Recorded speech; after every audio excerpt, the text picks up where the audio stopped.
Another initiative that many of the supermarkets are involved in is working with Fair Share to redistribute surplus food. So Fair Share take surplus food, surplus edible food, and redistributes it to vulnerable people in the community. They have 15 distribution centres throughout the UK, and they redistribute 3,000 tonnes of food a year to 700 charities, and they provide around 35,000 individuals with meals. Their aspiration is to redistribute 20,000 tonnes of food to 2,200 charities and feed over 100,000 people. And in Scotland they have depots in Aberdeen, Dundee and Edinburgh, and they are looking at how they would set something up here in Glasgow. Redistributing food is environmentally quite a preferred option. Not only does it reduce waste and all the waste of all the resources used to produce that food, by redistributing food there are very big implications in terms of carbon footprint reductions. There are also financial implications in that there are fewer waste management costs, and there's also enhanced corporate social responsibility by working with a reputable charity.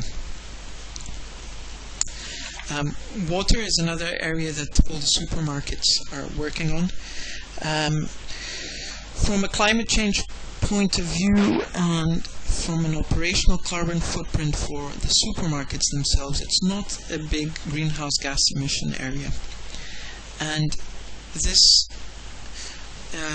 is reflected by the fact that many of them don't have targets, and many of them are in the early stages of mapping their water use through their estate. However, water is linked to climate change, and that its availability can be affected by climate patterns, and there are also, in essence, negative press potentially associated with unscrupulous water use.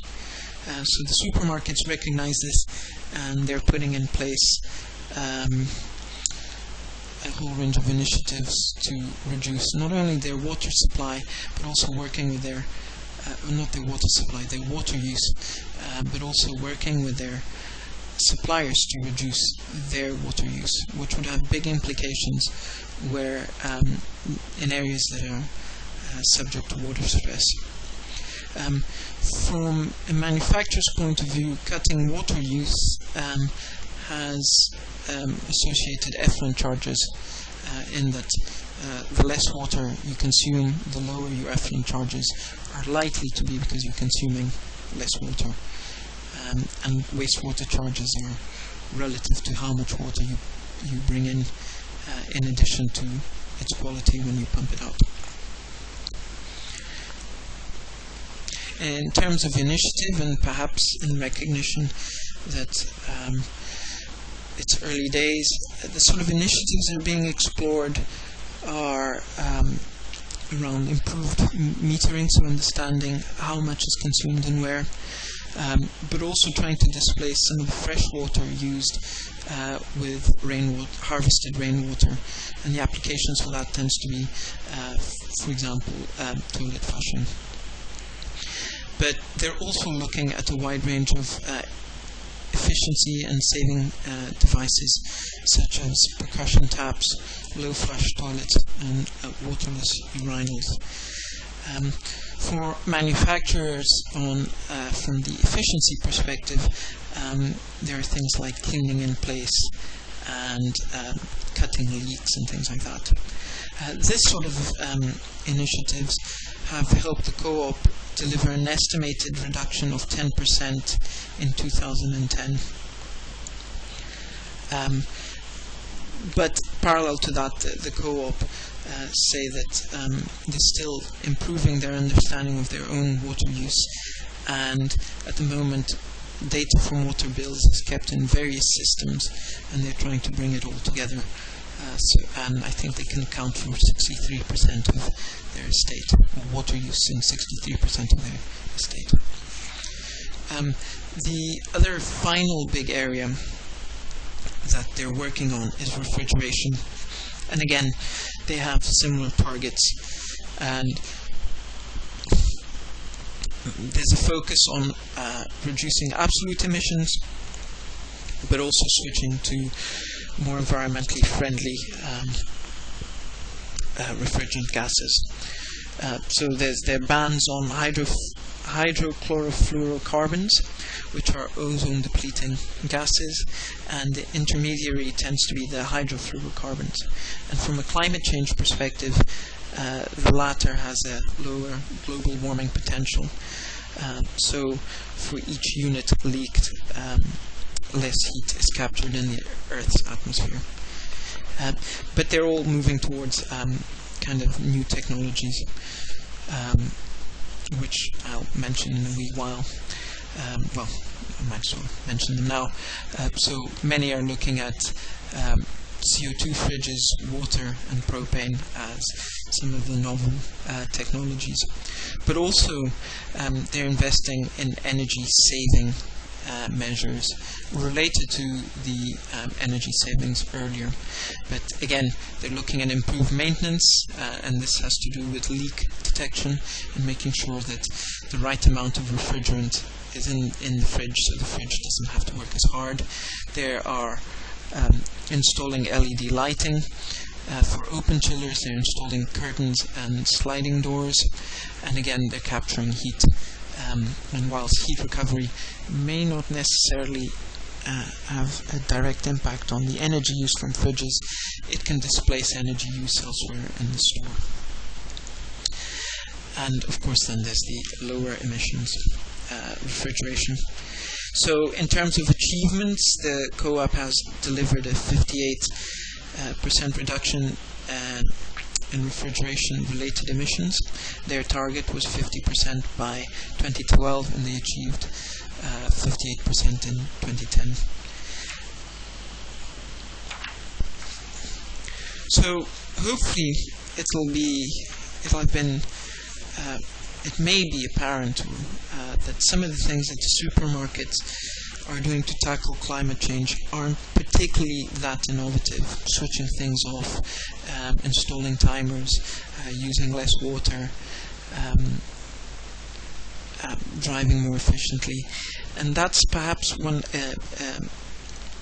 key message, in that there are many simple things that can be done that can contribute to energy efficiency and lower carbon footprints. And I'll give you an example when we get to the case studies in a couple of slides,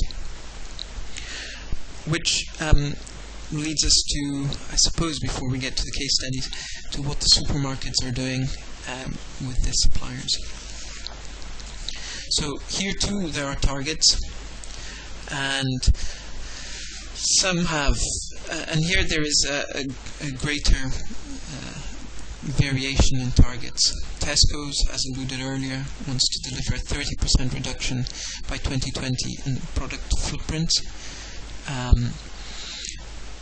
Asda wants all of its domestic factories to have energy, waste and water reduction plans. Sainsbury's just have a statement that says suppliers play an important role in reducing the carbon footprint of products. Morrison's isn't too clear about what they do, but we suspect that their other engagement activities will be replicated in the climate change arena, and so on. So are suppliers alone in this, or are they expected to work alone in delivering these reductions? And the answer is no. And there is the supermarkets have invested quite a lot of resources to working with their suppliers. For example, Tesco's stipulate their wide environmental aspirations in their corporate responsibility report, and have issued an environmental guide for its suppliers, which stipulates what they would like their suppliers to do. And it looks at supplier performance in terms of its management systems, greenhouse gas emissions, energy, wastewater, environmental pollution, raw materials, packaging and transport.